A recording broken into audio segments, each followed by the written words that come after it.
नमस्कार आणि good morning family. तर बघा मी कामावर चालली आहे। तुम्हाला तर माहिती आहे मी जेवण बनवायचं काम करते आणि सकाळी 6 वाजता माझं पहिलं काम आहे।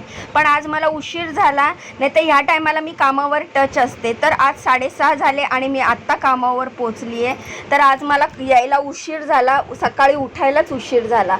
तर अशा प्रकारे मी पहिल्या कामावर पोचली आहे आणि गेल्या गेल्या ब्रेकफास्टमध्ये मस्तपैकी व्हेजिटेबल चीज उत्तप्पा बनवलेला आहे।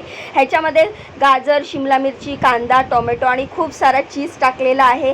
तर अशा प्रकारे ब्रेकफास्टसाठी मी रवा उत्तप्पा बनवलेला आहे। हे इडलीचं बॅटर नाही आहे, हा रवा चीज व्हेजिटेबल उत्तप्पा आहे। त्यानंतर बनवलेली आहे ही परवलची भाजी, परवल भुजिया म्हणू शकता। त्याच्यात एक बटाटा टाकलाय आणि परवल भुजिया मी बनवलेली आहे लंचमध्ये। त्यानंतर राजगिरा रोटी बनवलेली आहे, बीटरूट टाकलेला आहे त्याच्यामध्ये। तुम्ही मला कमेंट केलेली तुम्हाला राजगिरा रोटीची रेसिपी पाहिजे, ती मी माझ्या शॉर्ट्समध्ये अपलोड केली आहे। त्यानंतर सरांचा टिफिन भरायला घेतला, रगडा पेटीस पण दिलेला आहे। आज सरांच्या टिफिनमध्ये फक्त ब्रेकफास्ट द्यायचा आहे। तर हे पेटीस बनवलेले मी, बटाटे उकडून ठेवलेले होते रात्रीच। तर आता पटापट मी पेटीस बनवले आणि रगडा सगळ्यात आधी पहिल्या डब्यात पॅक केला। त्याच्यानंतर ह्याच्यामध्ये मी उत्तप्पे जे बनवलेले चीज व्हेजिटेबल उत्तप्पे या काचेच्या डब्यात भरते, जेणेकरून ते व्यवस्थित फोल्डेबल राहतील आणि फ्रेश राहतील। तर अशा प्रकारे रगडा पेटीस भरल्यानंतर उत्तप्पा भरला आणि हे वॉटरमिलन म्हणजेच कलिंगड कापून भरलेला आहे टिफिनमध्ये।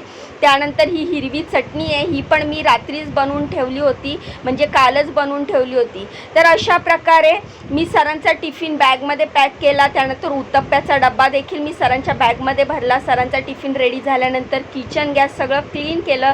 त्यानंतर टोडूला अंड दिलं आणि माझं इकडचं काम संपलं। तर तुम्ही बघू शकता किचन वगैरे साफ करून मी निघाली आता दुसऱ्या कामावर। तर दुसऱ्या कामावर मी काय बनवते ते देखील तुम्हाला मी दाखवते। याचा लॉंग व्हिडिओ मी चॅनलवर अपलोड केलेला आहे, तो त्याच्यात तुम्हाला डिटेल्समध्ये कळेल। त्या गेल्या पहिले नाश्त्यासाठी रात्रीचा भात फोडणी टाकला, ओला नारळात खाऊन घातलेली ही भेंडीची भाजी केली। मॅडमची तब्येत थोडीशी खराब होती, त्यामुळे मूग डाळीची अशी पातळ खिचडी केली आणि इकडचं एवढंच जेवण बनवायचं होतं। त्यानंतर चपात्या केल्या। तर तुम्ही बघू शकता मूग डाळीची खिचडी, भेंडीची भाजी, चपाती आणि रात्रीचा भात मी फोडणी टाकलेला आहे। तर ही मूग डाळीची खिचडी अशी पातळ मस्त, आजारी असेल किंवा थोडासा थकवा वाटत असेल तर खायला पोटाला पण हलकी असते। तर अशा प्रकारे सगळं जेवण कढईमधनं काढून भांड्यामध्ये ट्रान्सफर केलं आहे। सगळी भांडी घासली आहेत, किचन गॅस सगळा क्लीन केला आहे, गॅसचा मेन नॉब बंद करून माझं दुसरं काम पण संपलं आहे। तर मी आता चालली आहे घरी। तर तुम्ही माझे व्हिडिओ बघता, खूप छान छान कमेंट करता, मला वाचून खूप छान वाटतं। अशाच माझ्या पाठीशी उभे राहा, माझ्या व्हिडिओला लाईक करा, चॅनलला सबस्क्राईब करा, मला खूप सपोर्ट करा। बाय।